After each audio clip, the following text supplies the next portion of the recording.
Good day. Today is Saturday, 13th September 2025, and I'm going to start this program by returning to the topic that I was discussing at the start of my program yesterday, which is the scandal in Britain involving Britain's former ambassador to the United States, Peter Mandelson, who the Prime Minister, Keir Starmer, had been forced to sack after further information about Mandelson's connections with Jeffrey Epstein became public news. Well, over the last few hours, since I made my video, that scandal has got worse in a way that I think does perhaps maximum damage to Keir Starmer's position. When Mandelson was sacked yesterday, the explanation that the British government gave was that the Prime Minister, Keir Starmer, and the new Foreign Secretary, Yvette Cooper, had concluded that Mandelson's position was untenable because emails had appeared which appeared to confirm that the friendship between Mandelson and Epstein was closer than had been previously suspected. Well, the information that is all over the media in London today is that the Prime Minister, Keir Starmer, publicly defended Mandelson and insisted that he would remain ambassador after the emails between Epstein and Mandelson had come to light, and that notwithstanding the existence of those emails, the Prime Minister had publicly defended Mandelson and had insisted that Mandelson would stay in place. Now, one can come up with explanations. One could say that the emails had come to light, but that they hadn't yet been read properly, or that Starmer himself had not yet read the emails, or that he'd been misled about the contents of the emails. But to say it frankly, it really doesn't look very good. One would have thought, and perhaps it's worth remembering, that Keir Starmer is a lawyer, a senior barrister, a King's Counsel, the man who for many years was Britain's chief prosecutor as director of the Crown Prosecution Service. Anyway, one might have expected that a person in Keir Starmer's position, knowing that a new cache of documents concerning Peter Mandelson had come to light, would take the trouble to familiarise himself with those documents properly before making public statements and taking public positions defending him. Indeed, I'm going to say that I would have expected not only Starmer to have done that, but that as a lawyer, this would have been something that he would have automatically chosen to do.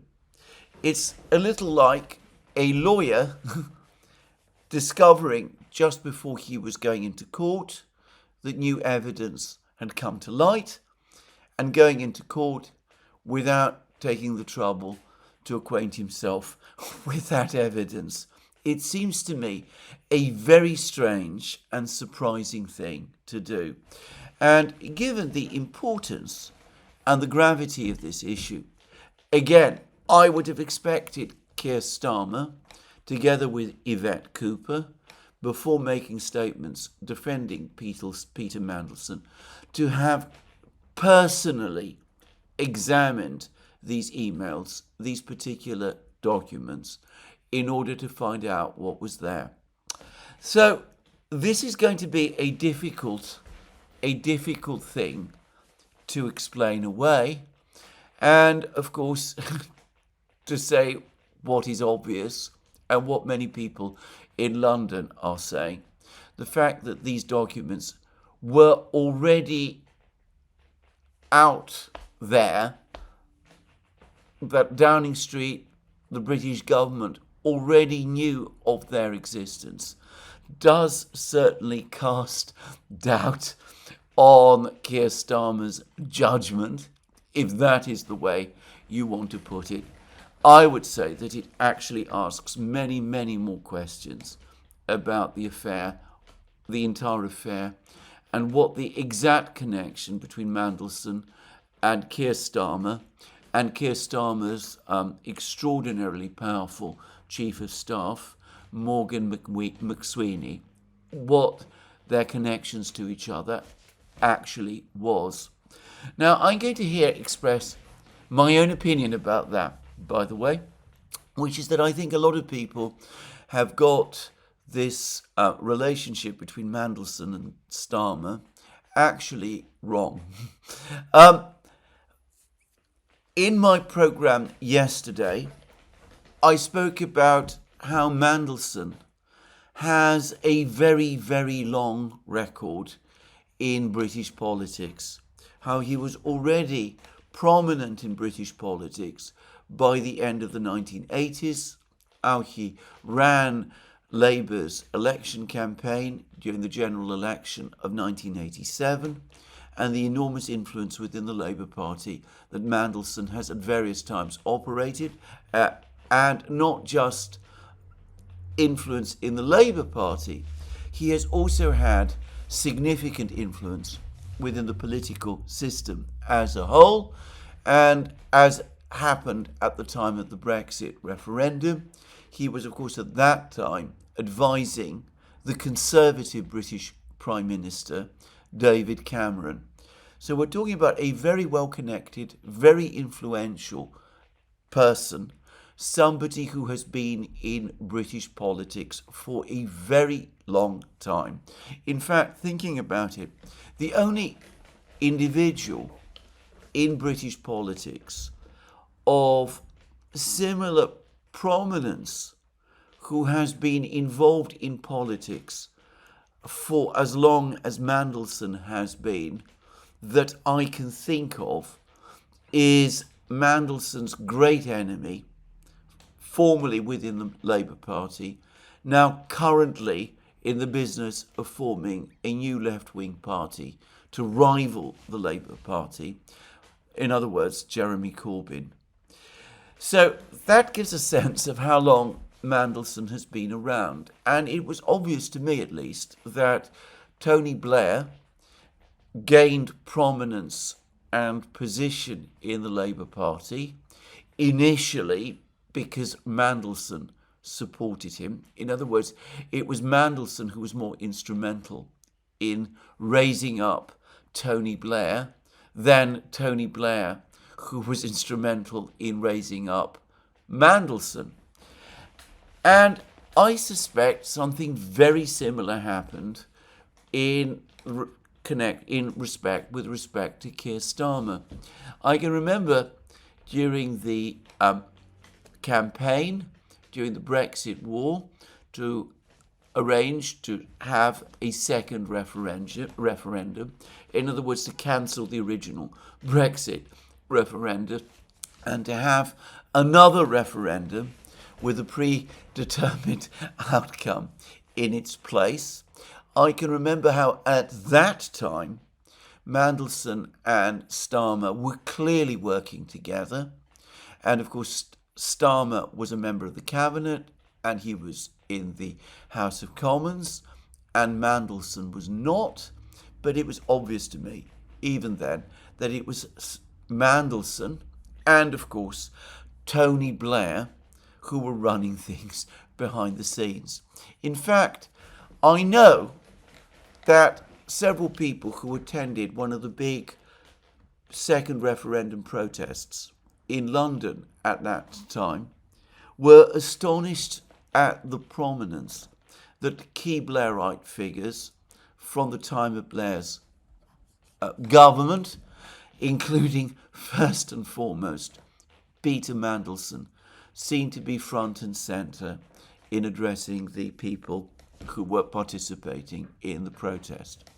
So Starmer owes Mandelson his position as leader of the Labour Party and Prime Minister, if not entirely, then undoubtedly to a great degree.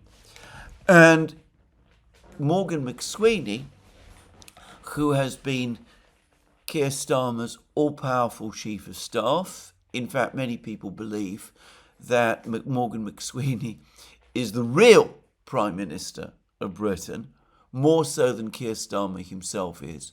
Morgan McSweeney is known to have a very strong connection to Mandelson, and it was Morgan McSweeney who apparently originally insisted that Mandelson be appointed ambassador to Washington.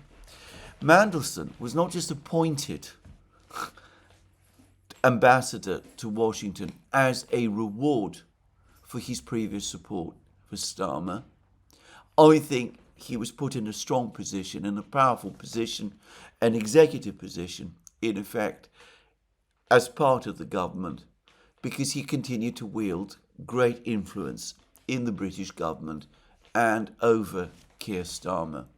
So if you understand things in that sort of way, then it perhaps begins to become more understandable why, even after a cache of documents appears, Starmer and McSweeney might be, shall we say, nervous or slow to act on those documents in order to remove from the scene an individual, Peter Mandelson, of immense influence, and someone to whom ultimately both men might owe their job.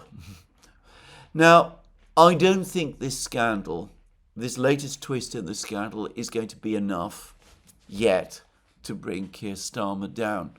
There is increasing calls, there are mounting calls within the Labour Party, including within the Labour Parliamentary Party, to sack Morgan McSweeney, who is Starmer's chief of staff.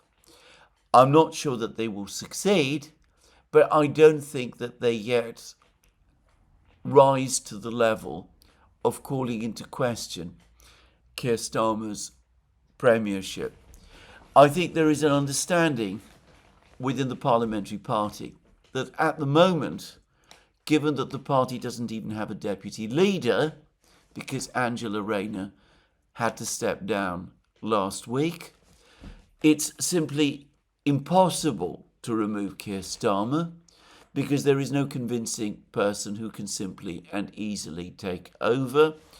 And it's been suggested that another Blairite cabinet minister, Wes Streeting, might eventually be that person, but he hasn't been presented to the country or to the party as that person yet, and there is still work to do. But if, as is possible, Starmer is forced to dismiss Morgan McSweeney, then the brains behind his government, the brains behind his premiership, the man who is universally believed to be the backstreet driver, if I can put it like that, in terms of this entire Labour government, the man who has picked the MPs, picked the cabinet ministers, whose influence over the last year appears to have grown and grown, that person will have been removed from the scene, and Starmer himself will have been fatally weakened. So we are at an interesting potential turning point in this scandal. It is not impossible that it might cause McSweeney to fall.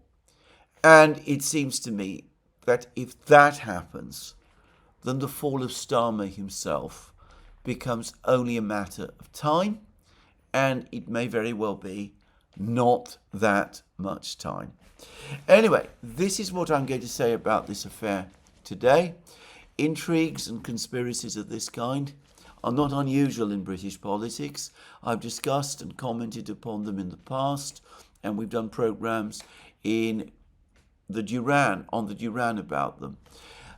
This is an unusual scandal, however, in some ways, and I think I am right in saying that if it does eventually result in Starmer's fall, it will be the first time that a Labour Prime Minister who has won an election by a landslide, and become Prime Minister in that way, will have been ousted from his position by his own party, the Labour Party. If we're talking about the Conservative Party, that happens often. It happens all the time. We have on the Conservative backbenches four Conservative leaders: Theresa May, David Cameron, Boris Johnson, and Liz Truss. And in each and every case that happened to them, they were ousted from their position by their parties. And if we go further back in time, the same, of course, happened to Margaret Thatcher when she was pushed out of power by her own party, the Conservative Party, in what was an internal party coup, which took place in 1990. This would be the first time that such a thing has happened in the Labour Party, but it is not the same Labour Party that it once was, as I have pointed out many times, and, well, there's always a first time. Anyway, it's perhaps worth keeping an eye on this, and of course, if there's a deeper political crisis in France, all of this could quite easily work through into a deeper political crisis in Britain as well. Anyway, let's move on and discuss other things, and let's first of all turn to the perennial topic of these programs, which is the conflict between Russia and Ukraine, and Russia and the West. And of course, we've had more confusing, contradictory, inconsistent statements by the President of the United States, Donald Trump. So in my program yesterday, I discussed how a strong delegation had been sent from the United States to meet with the President of Belarus, Alexander Lukashenko, how there'd been all kinds of polite exchanges and exchanges of letters between the Americans and Lukashenko, how Lukashenko gave the Americans public advice on how to discuss questions of Ukraine settlement with the Russians, and how the Americans announced steps to relax sanctions on Belarus and agreed to restore air links to Belarus. And I explained that restoring air links to Belarus, given that the European Union has closed its airspace to the Belarusian national airline, ultimately means that if the Belarusian national airline is going to be involved in transporting passengers to the United States, then it can only realistically do so by crossing Russian territory, and that would be a major step towards re-establishing air links between the United States and Russia. Of course, and in theory, direct flights from the United States to Belarus involving American airlines could take place.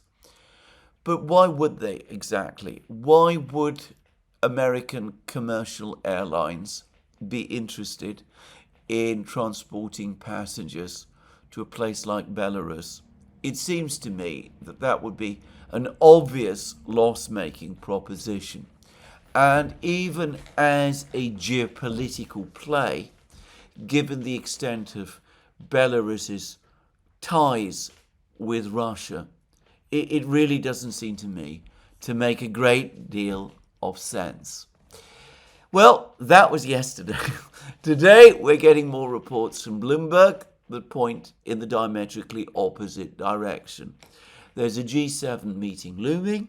The Americans are apparently going to insist at this meeting, or at least demand at this meeting, that the Europeans do go ahead and impose their massive draconian 100% tariffs on China and India, as well as Russia, and that the Europeans take further steps to seize the various confiscated, or rather not confiscated, frozen assets of the Russian Central Bank and of other Russian state bodies, but also private businessmen that have been frozen on the territory of the European Union since the start of the special military operation. So the Americans are going to bring all of that up again, and they're going to demand these things. And we've heard reports from Europe over the last week that the Europeans are not prepared to impose 100% tariffs on India and China, that they've rejected that idea. Bloomberg tells us that they've also pointed out to the Americans that getting the Hungarians and the Slovaks to agree to this is going to prove extraordinarily difficult, especially given the effect of that on the Hungarian and Slovak economies. The Europeans have apparently also told the Americans that they cannot for the moment do without Russian oil supplied to them via the Turk Stream pipeline, and also, by the way, laundered through India, that they can't do without that oil. The United States has told the Europeans that it is currently looking at ways to replace Russian oil and liquefied natural gas, which the Europeans are not so far importing from the United States. The Europeans would be extremely unwise, to put it mildly, to rely on those assurances. But anyway, those are the reports. The Americans supposedly are suggesting that. And there are also reports that the Europeans, well, not reports, there have been many reports, public statements from people like Friedrich Merz and the Belgian Prime Minister and other European officials, and particularly strong statements from the chief executive of Euroclear that outright confiscation of Russian assets, frozen Russian assets, is unacceptable. It is a legal red line that simply cannot be crossed. So what is going on? Why are the Americans, who appear to be acting in a slightly more accommodating position towards the Russians, in one respect, why are they making further demands of the Europeans to drastically upgrade their sanctions ahead of the G7 summit meeting in the way that they are apparently doing? Well, I floated in previous videos the possibility, in fact, overall my belief, that the President of the United States, Donald Trump, doesn't really want to impose these draconian sanctions. He doesn't want to impose sanctions on India and sanctions on China, or tariffs, 100% tariffs on India and China. He doesn't want to do those things, and he's telling the Europeans that he's not going to do those things unless and until the Europeans agree to do them as well, and that this is all very useful and convenient for him, because as the Europeans are saying no to their doing these things, the President himself doesn't need to do them, and he can come along and tell people like Lindsey Graham and Richard Blumenthal and others in the United States. Well, there's no point in the United States doing them when the Europeans are refusing to. So that has been my operative hypothesis. And I suspect my best guess is that this is still the case. There's also been, it must be said, however, contrary indications. The president gave another one of his interviews in which he spoke again about his frustration and disappointment with President Putin, about how Russia risks enormous sanctions if it doesn't come to heel.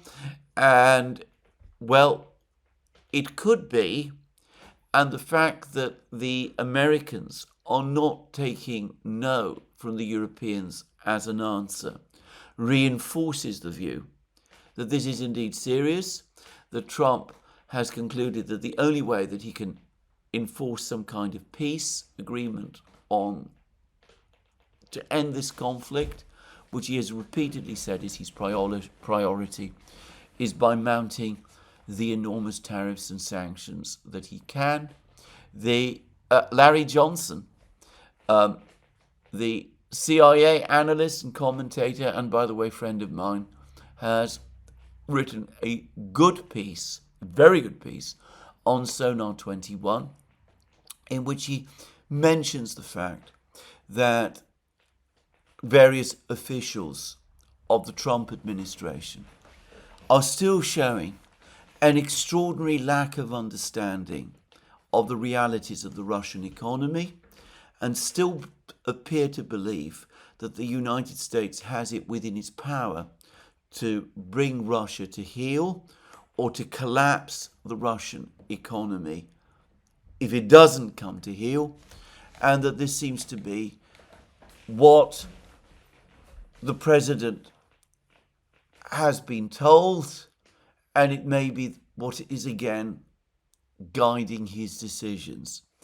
And what might reinforce that theory is the General Kellogg, whose appearances always seem to me to signal a hardline turn in the president's policies. General Kellogg has again resurfaced, and he's off to Kyiv. He's meeting Zelensky and other top Ukrainian officials there.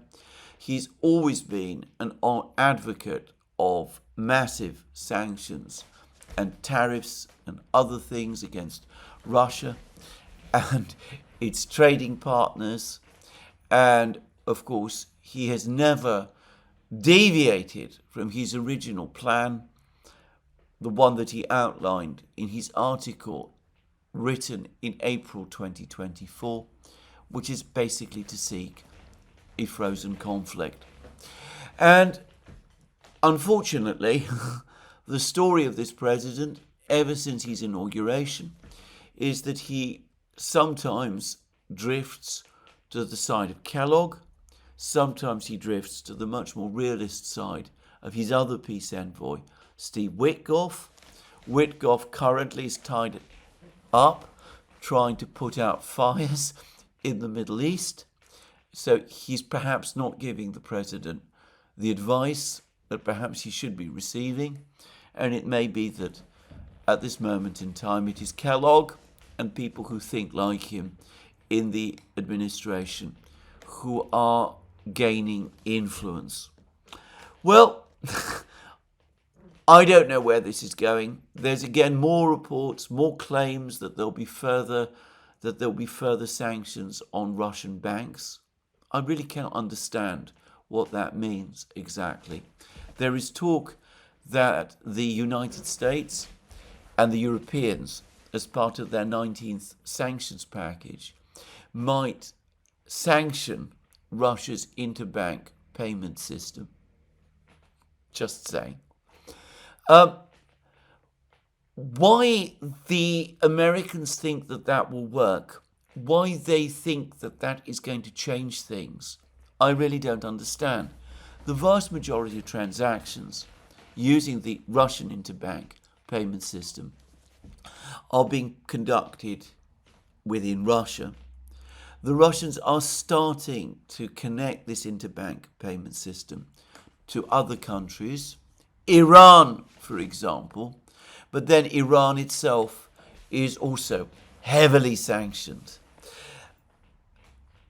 Up to fairly recently, the Chinese have been reluctant to engage with sanctioned Russian entities. But in the last few weeks, they've changed their stance on this. They've moved forward with the Power of Siberia 2 pipeline.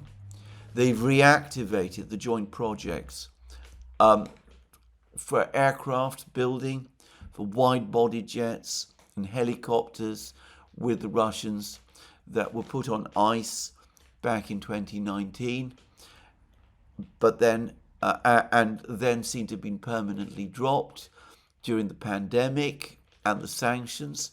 But the Chinese now seem to have reverted and reactivated all those plans, which seem to be moving forward rapidly. There's a lot to say on this topic. The Russians have made significant developments in aircraft engine building. I will probably want to discuss this at more length at some other time.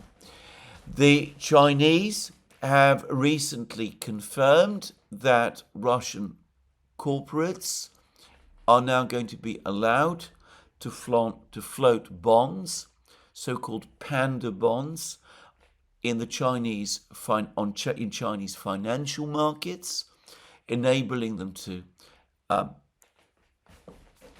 acquire, in effect, RMB funding in Chinese currency, in Chinese RMBs, whereas, of course, before 2014, the Russians used to float their bond issues in European markets. They're now going to be floating them in what are actually bigger and deeper Chinese markets, just saying. And, well, recently, just over the last week or so, the Chinese have started to import liquefied natural gas from Russia, buying that gas from a major LNG facility that had particularly provoked the wrath of the Biden administration, and which the Biden administration had sought to close down by massively sanctioning. So the Chinese have undercut those sanctions by buying directly LNG from it. So given that this is the direction that China is currently taking, given that India is continuing to buy oil from Russia and shows no sign of changing its stance on this, given that India has also invited President Putin to visit India in December of this year, and given, as I discussed in my program yesterday, that there has been an emergency BRICS summit meeting, as I always expected that there would be, to develop counters to American tariffs and sanctions pressure, a meeting convened by President Lula of Brazil. Given all of this, put aside questions about whether the oil and gas tariffs, the penalties on India and China with respect to them buying Russian oil and gas, put aside whether that will succeed. It clearly won't. What is all this talk about further sanctioning Russian banks? It makes absolutely no sense to me. Turkey appears already to have found a workaround to this, because, as I discussed in a recent program, despite sanctions or threats of sanctions against Turkish banks and financial institutions from the European Union and the United States, which operate Russian Mir cards and process Russian payments. Given that Turkey is doing all of this, well, does the United States intend to threaten Turkey? Is that really what the United States wants to do? To sanction and threaten its own NATO allies? It seems to me extraordinary that Turkey would want to, that the United States would want to do that. And of course, the Turkish President Erdogan, was also in China a week ago, meeting with President Xi, meeting, by the way, with President Putin, giving every sign of wanting to be a member of that club. Is it the intention of the Americans, of the US government, to make that club even bigger and even stronger? This is all very difficult to understand.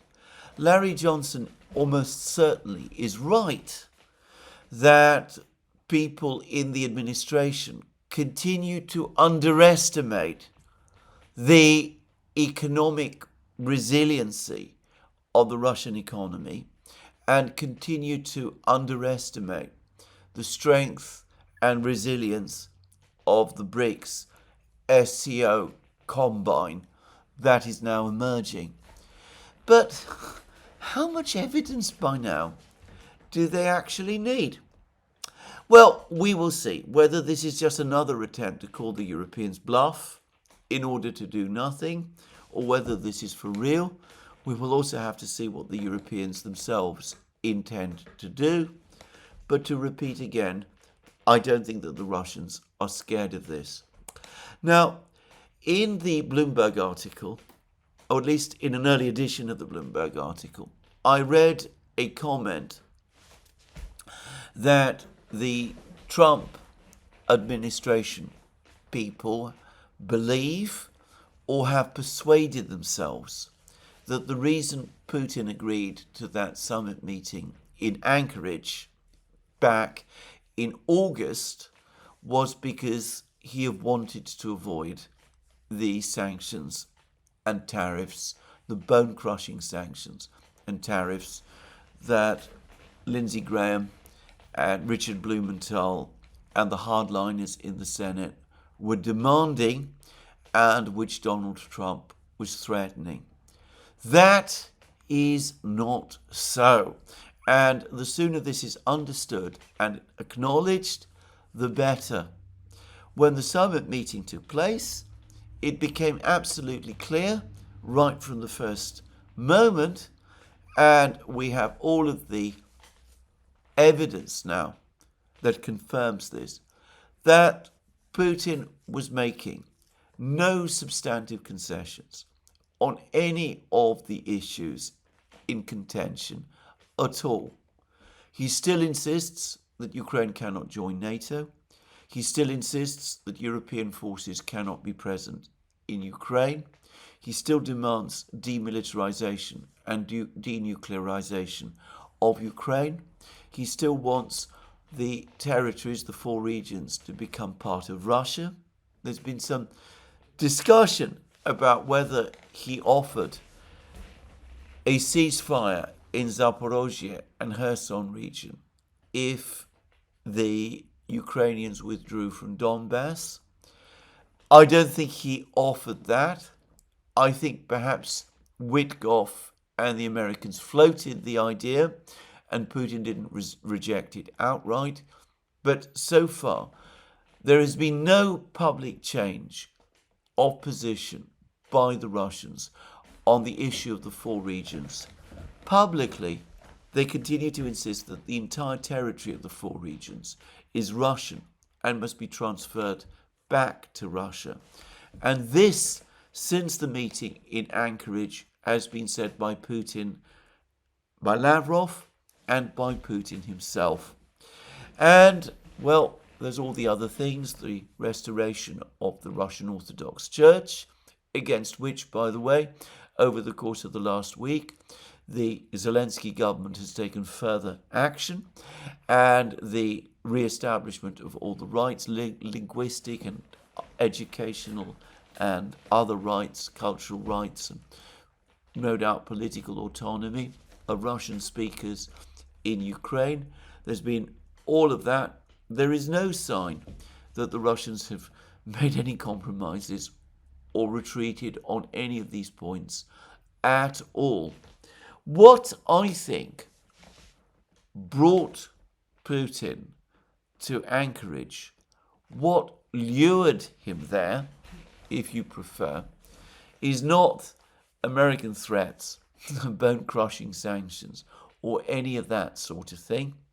Rather, it was American agreement that the demand for an interim ceasefire, a ceasefire prior to the start of negotiations, that proposal, with which the Russians were never happy and which they always basically opposed, that proposal would be dropped.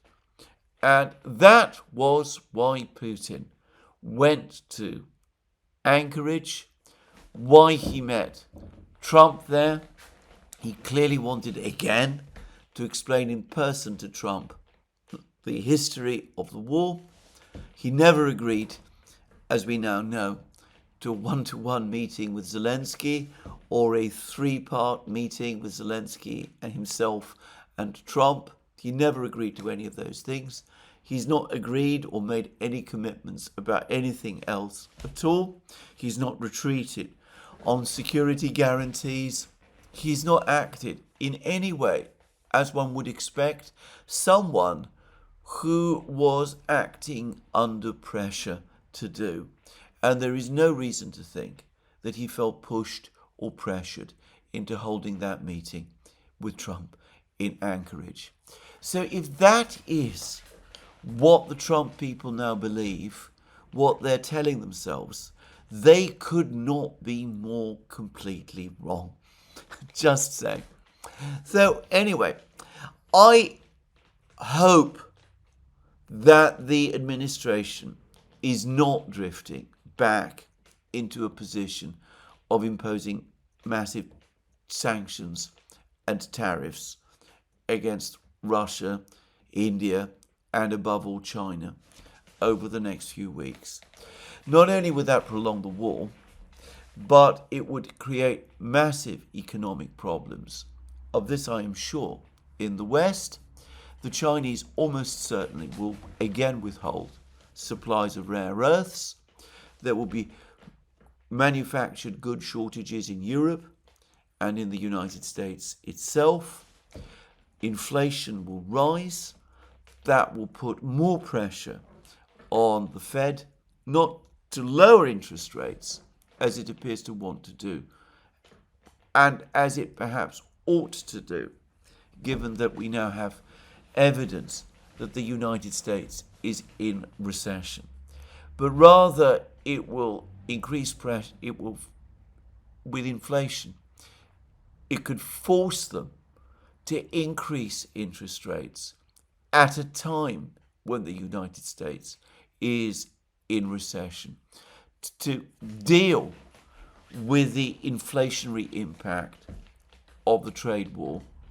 And that's just the United States. I cannot imagine what harm such a thing will do to Europe itself. Anyway, we shall have to wait and see. With this president, the president who one day says that Putin is a brilliant leader, somebody he can do business with, who applauds Putin when they meet in Anchorage, who claps him and arranges for Putin to have air displays and air flyby passes and all that. Anyway, he does that one day. He makes all these threats the next day. You can never be completely sure where all this is going. I would add that there is a theory about Trump that he does all this on purpose, that this is something that he learnt from Cohen, or Kuhn, as I believe he called himself, Joe McCarthy's former assistant, the man who supposedly befriended Trump back in the 70s and gave Trump advice on how to keep adversaries continuously off balance, and that this is all part of some great, cunning, clever strategy. All I would say about that is that if that is the strategy, it is obviously a bad one, and which has evidently failed, because the Russians have never let themselves be rattled by it, and it is inconceivable to anybody who knows the Russians that they would be. And all it has ultimately managed to do is to consolidate and strengthen the BRICS. So, if this is that, and by the way, I don't believe it is, I think it is the president unable to make up his mind and changing his view depending on who he is speaking to at any one particular point, and perhaps playing poker and bluff with Lindsey Graham and the Europeans as well. Anyway, I don't myself think it is anything like that. But if it is, then it is a wrong strategy, and it is prolonging the war. Now, the Russians, Peskov, Putin's spokesman, has said that for the moment the negotiations between Russia and Ukraine, the ones in Istanbul, are on pause. And they are. And the Russians have been quietly complaining, there have been articles about this in the Russian media, that since Anchorage there has been no forward movement in the negotiations at all. At the last meeting in Istanbul between the Ukrainians and themselves, the Russians proposed the setting up of 3 working groups to examine to work out possible routes towards a final settlement. The Ukrainians were never happy with that proposal, and they've never responded to it, and there is no sign of those 3 working groups being set up. The Russians, Putin himself, discussed with Trump in Anchorage and over their one subsequent telephone call the possibility of upgrading the Russian chief of the negotiating team in Istanbul, if the Ukrainians moved forward to discuss the setting up of these working groups, but with the Ukrainians showing no interest in that, that also has essentially come to a stop.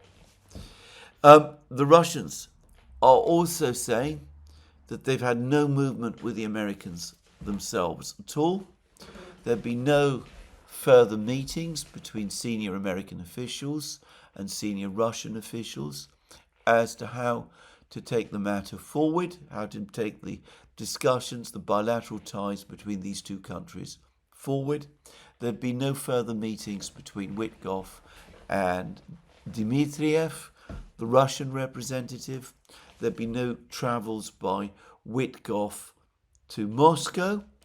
Trump occasionally floats the possibility of another telephone call between Putin and himself, but nothing like that ever seems quite to happen. So the entire negotiation process is indeed stuck. It is indeed on pause. And I personally believe it will remain so until and unless there is some major change on the battlefronts. And for the record, unless there is such a change, I don't believe there is going to be any change in the political line in Kyiv, and I don't believe the political line in Kyiv is going to change anyway, whilst Volodymyr Zelensky remains Ukraine's president, and I don't believe that there will be any change in Zelensky's position as president unless there is some major change on the battlefronts, and I'm not even sure that such a change would even happen in that event. So, as I said, for the moment, the whole negotiation process is stuck. Lots of people come up with interesting plans. Lots of people talk about all sorts of workarounds, the various obstacles of the differing Ukrainian, Russian positions. Some of these plans seem to me more interesting and viable than others. If a genuine good faith negotiation actually were underway, it could be that some of these plans might bear some fruit. But as of this moment in time, nothing like that is actually happening. Now, the only back channel continues to be the one that Lukashenko is offering. He gave advice to the Americans about how they might pursue diplomacy with the Russians further, but for the moment, nothing like that is being done. This remains one of the most extraordinary, mismanaged, chaotic negotiation processes I have ever seen. It's clear to me that the Anchorage meeting took place without proper preparation, which is why there might have been genuine misunderstandings on each side about what the other was prepared to do. Lavrov, and by the way, Putin, have suggested that the Americans have indicated that they might be willing to revisit the question of the security architecture of Europe. I've never believed that the Americans were prepared to do anything like that.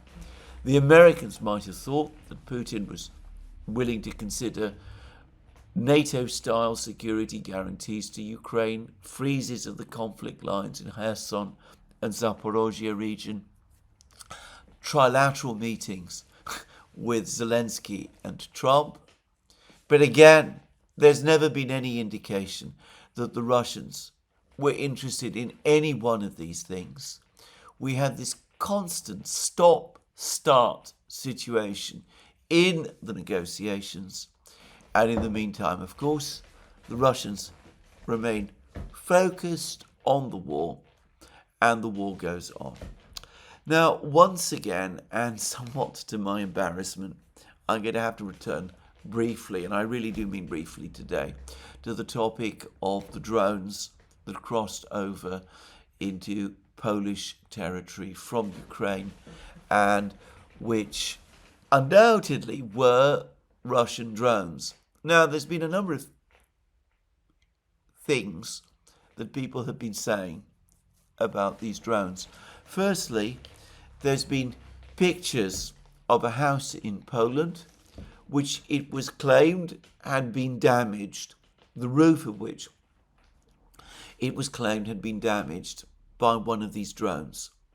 That, as far as I know, is the only definite evidence of damage from the drones that has been alleged up to now. Well, I say definitely established, but there are now stories that are contradicting that claim also.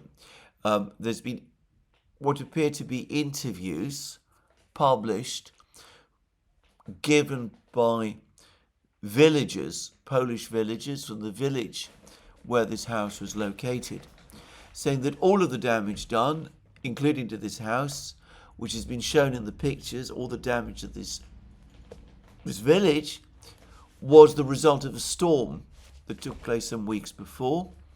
It had nothing to do with the drones, and that any claim that it did is simply wrong.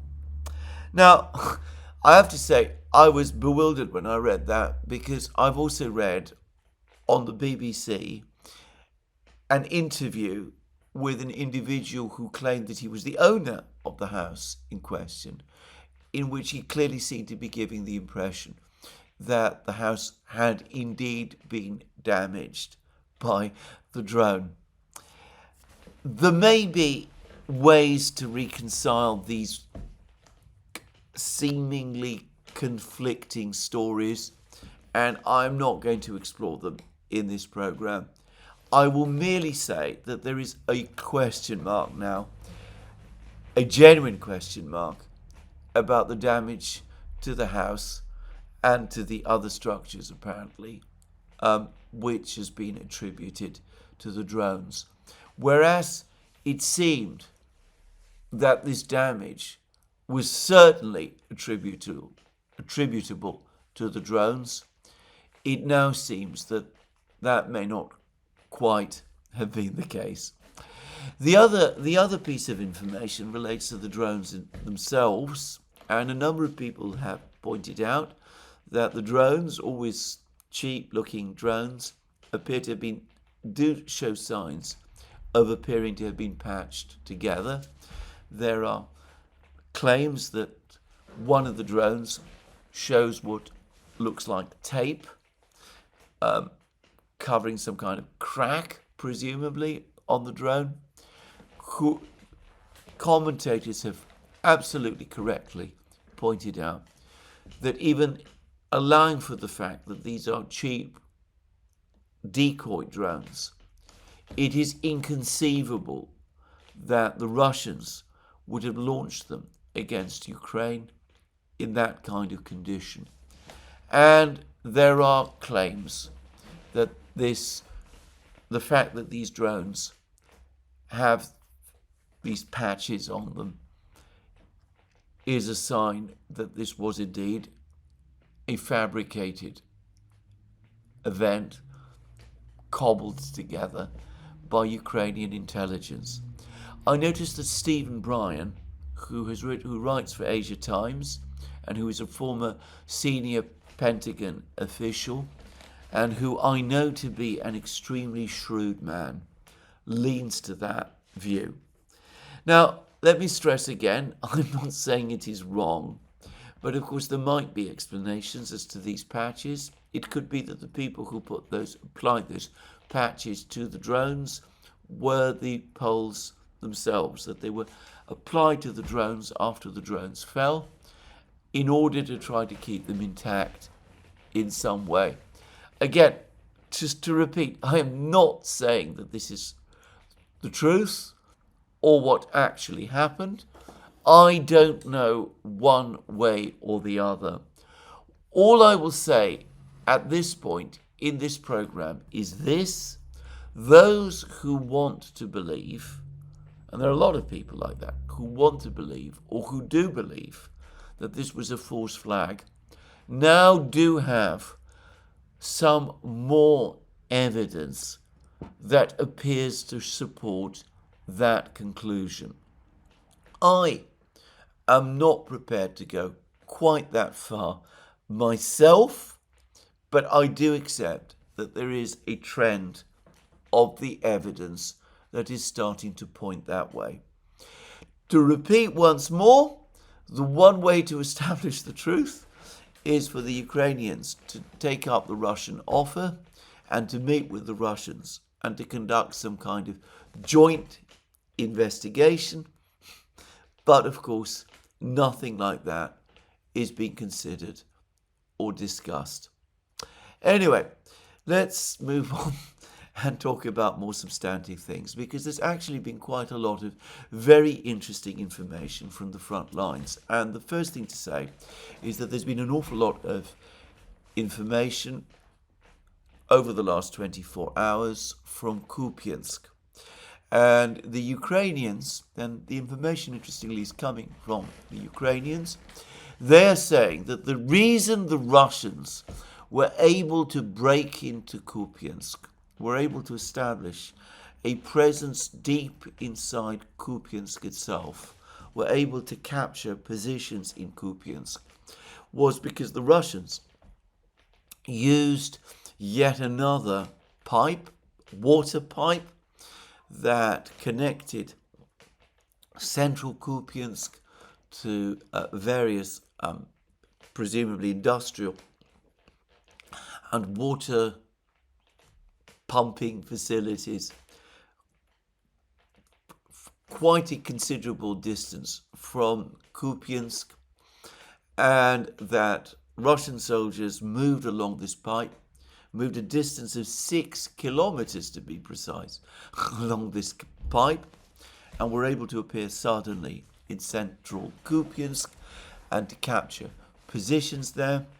And supposedly more Russians are entering Kupiansk via this pipe, and it is this which is the reason why Ukrainian resistance in Kupiansk is now in the process of breaking down. Well, of course, we've heard the story before. This is what happened in 2024, early 2024, in the case of Avdiivka. That is undisputed. It is what happened in the case of the fall of Suja back in March, and the Ukrainians are now telling us that it happened again in connection with what is now looking like the imminent collapse of Kupiansk itself. Now, here I will confess a pattern. Whenever I hear stories about pipes being used in this way by the Russians, my immediate response is one of deep skepticism. I've always doubted that these stories could possibly be true. They always had, for me, an extraordinary ring to them. And on the previous two occasions, Avdiivka and Suja, I've then been embarrassed when it turned out that the stories were true. So this time, despite the fact that all my instincts are to express the same skepticism, I'm not going to do so. More probably than not, this story actually is true. What ultimate difference does it make in terms of the overall direction of the war? It does show, once again, the incredible discipline and toughness of some Russian soldiers. I've seen pictures of the pipe. It is extremely small and narrow pipe. I can see that a man might be able to walk through, but to do so for 6 kilometers seems to me astonishing, even if we're talking about very strong, very tough, very fit young men. To do it for 6 kilometers and not to give way to claustrophobia and any of that, not to be affected by the isolation, and to do so in complete secrecy, that does seem to me astonishing. And if it was done and done successfully, it would again show the proficiency of the Russian special forces. But one way or the other, it does seem to me that the key thing is that Kupiansk is falling, and there doesn't seem to be any doubt about this, and this surely would have happened sooner or later, sooner rather than later, irrespective of whether a pipe like this was used in that way at all. The fact that the Ukrainians are now bringing up the topic of the pipe is, to my mind, confirmation that the Ukrainians do expect Kupiansk to fall and are now preparing their people for that fact. They are saying that yes, we are indeed about to lose Kupiansk, but we did it not because we were outfought by the Russians.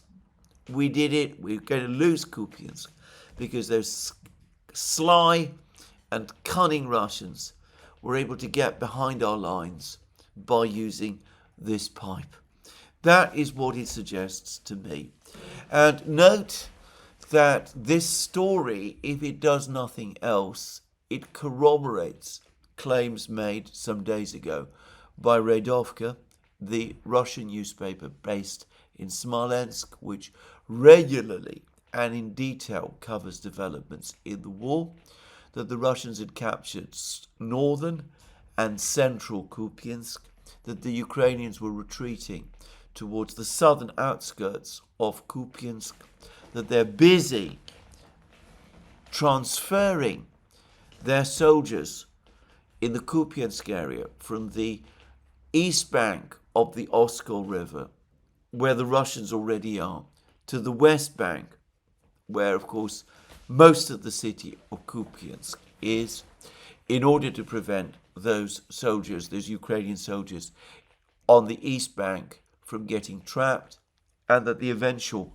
intention is to withdraw from Kupiansk entirely and to retreat to new defense lines to try to hold the even more important transport hub, which is the important town of Izium, the gateway to the Donbass, as it used to be called, which the Russians briefly controlled in 2022, and which, if they really do want to surround the Ukrainians in Donbass, they will undoubtedly need to recapture. So anyway, that's how it looks to me. It looks now as if the end of the Battle of Kupiansk is at most days away. I would regard this admission by the Ukrainians, or this story that the Ukrainians have published about this pipe, as essentially an admission of that fact. Now, there's also been a lot of fighting on the Liman and Siversk areas. I discussed in my program yesterday how there is now footage, video footage, of what looks like Russian strikes on the northern areas, industrial buildings and those things, of the large town of Yampol, village of Yampol rather, which lies between Liman and Siversk.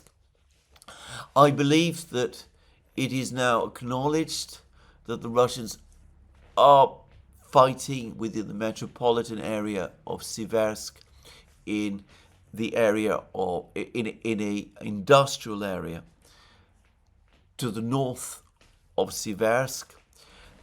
It doesn't look as if the Ukrainians have recaptured the village of Serebyanka or anything like that, but it's now accepted that the Russians are in complete control of the Serebyanka and probably the Kremenaya forest to the north of Siversk. My own personal view is that Siversk is lost. I get the sense that the Ukrainian leadership, the Ukrainian political and military leadership, are losing interest in Siversk. They are apparently still refusing to allow the Ukrainian troops in Siversk to withdraw.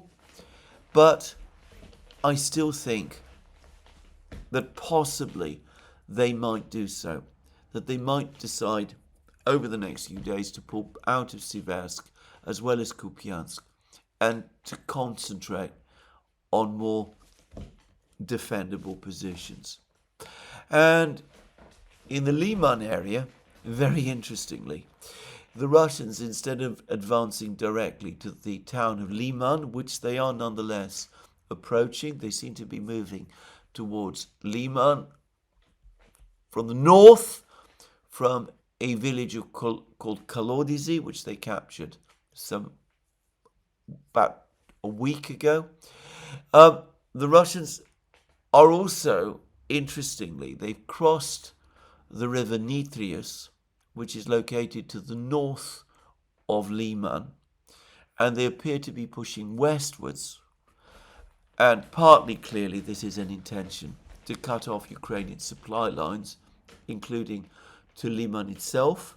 But it also looks to me as if it's intended to create another position from which the Russians can attack Izium, this time from the south, even as they will no doubt seek to attack Izium from Kupiansk, which is to say from the north.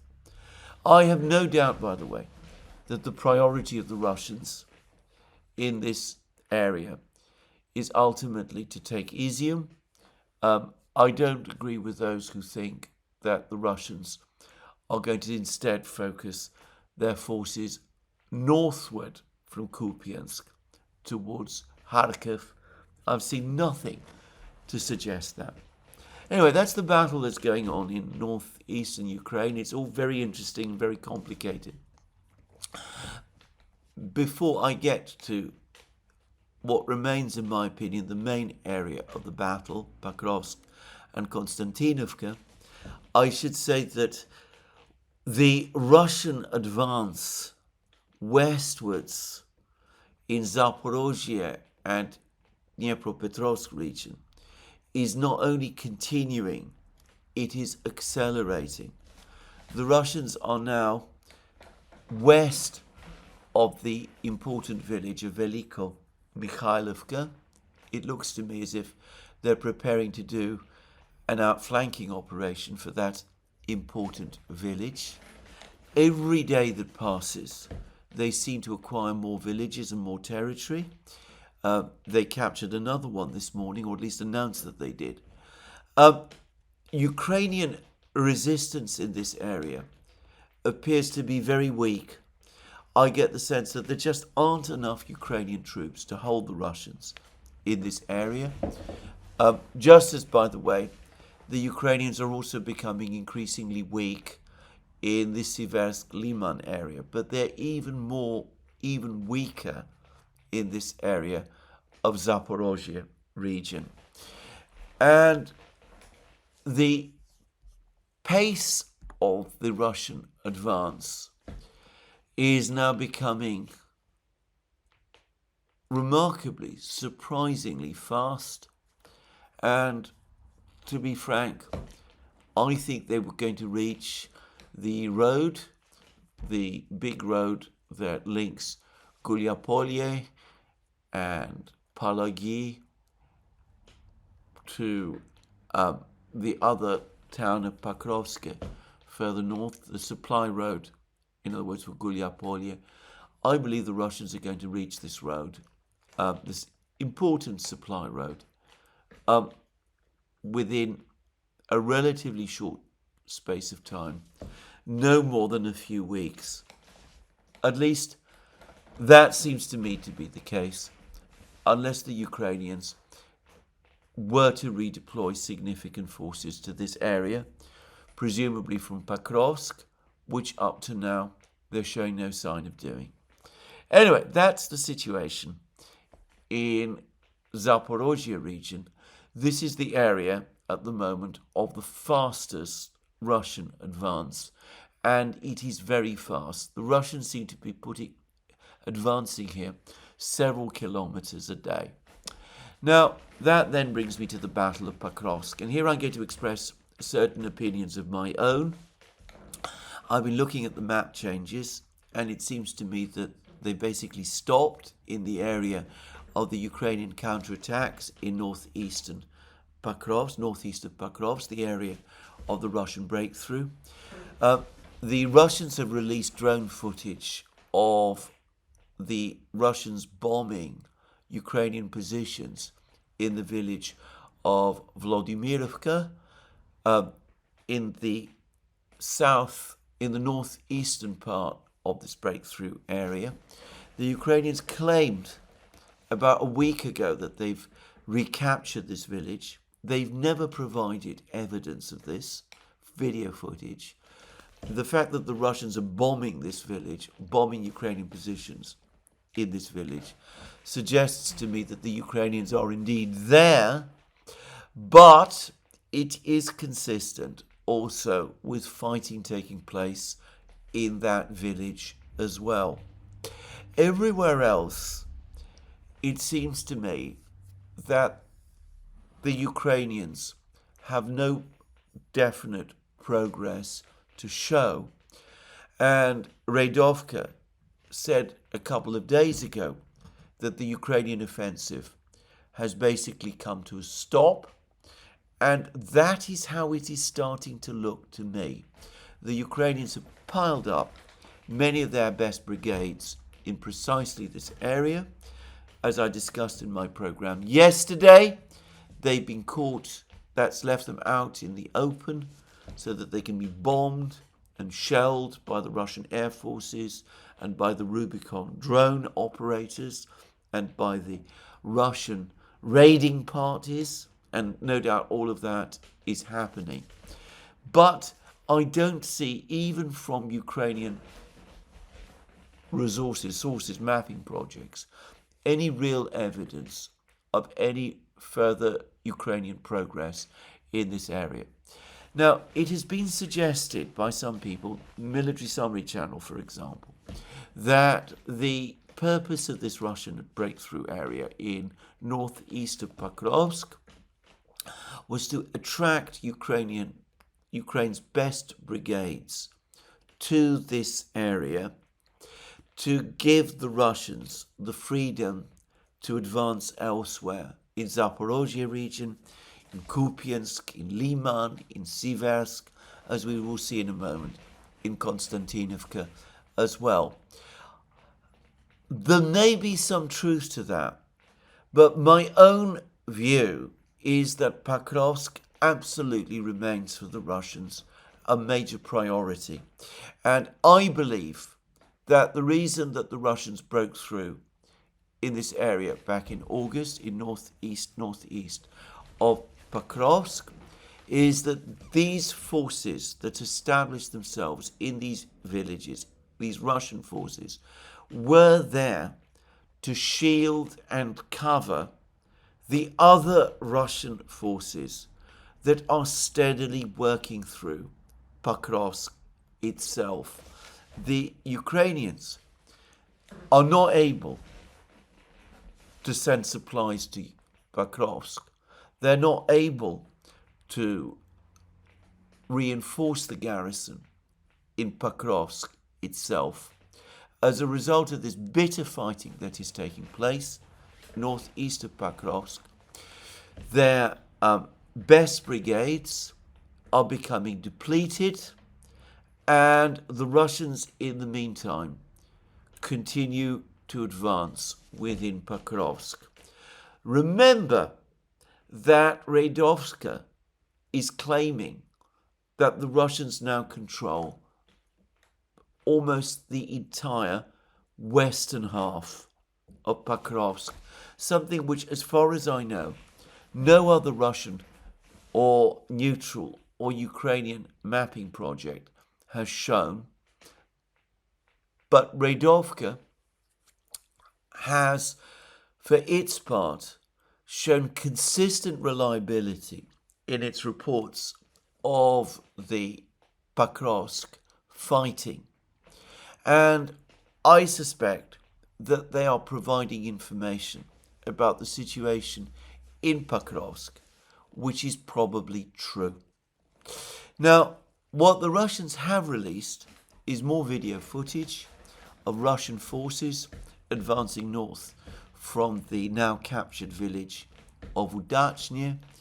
There was the bombing of the Pakrovska mine that I discussed in my program yesterday, and the Russians have shown further footage of what appears to be an armoured vehicle advancing through a wooded area, hunting down Ukrainian troops who are located there as it pushes northwards towards the E50 road and to the village of Grishiny, with the ultimate purpose of cutting off completely that important supply road to the garrison in Pakrovsk. So Radovka, again, was ahead of the curve in reporting these advances in this area north of Udachny, and we now have proof that corroboration that what they said was true. And that, it seems to me, and the fighting in Pakrovsk itself, is where the really big battle is happening. Now, Syrskyi himself, the Ukrainian commander, has turned up in this area. He has visited the Ukrainian military units, the headquarters in the town of Dobropilye, to the north of Pakrovsk. In my experience, Syrskyi tends to do this when the situation is beginning to become critical. And what I think is happening is he's trying to spur on the Ukrainian forces, trying to break through in this area to the northeast of Pakrovsk, because he realizes that unless they're able to do that quickly, then Pakrovsk itself will be lost, and with it probably he could lose his own position. Anyway, that is my take on the battle of Pakrovsk that is taking place. Meanwhile, the Russians have also provided video footage which appears to confirm that their forces are now storming a dacha settlement to the southwest of Kostiantynivka. This dacha settlement apparently lies within the Kostiantynivka metropolitan area. The town of Kostiantynivka, in other words, is also being heavily pressed by the Russians. But for the record, I still don't believe that the Russians are going to make a major effort to storm and capture Kostiantynivka until they have secured Pakrovsk. I have no doubt that they will. The fact that the Ukrainians are not making progress, or don't seem to be making progress, northeast of Pakrovsk, is for them an ominous sign.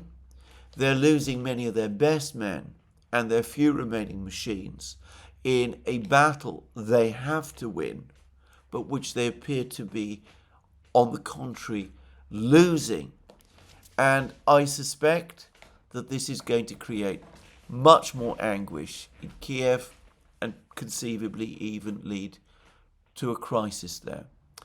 Now, a couple of days ago, the former Ukrainian foreign minister, Dmytro Kuleba, left Ukraine. He then gave an interview to Corriere della Sera, I've discussed it already in one of my programs, in which he appeared to suggest that he has fled Ukraine to escape persecution by President Zelensky. He then contradicted that and suggested that Corriere della Sera, no less, Italy's newspaper of record, had misunderstood what he has said. He then said that he was attending various conferences, but that he was intending to return to Kyiv. The Russians, rather more sardonically, are saying that what really happened is that Kuleba, like others in Kyiv, is starting to see the writing on the wall and is securing his bolt holes. And that may be correct. There are also reports that conspiracies and plots in Kyiv against Zelensky are again underway. Evidence for that is minimal at the moment, but I will no doubt talk about that in my next program. This is where I'm going to finish today's program. Let me remind you again, you can find all our programs on our various platforms, Locals, Rumble and X. You can support our work via Patreon and Subscribestar, and by going to our shop, links under this video. Last but not least, if you've liked this video, please remember to tick the like button and to check your subscription to this channel. That's me for today. More from me soon. Have a very good day.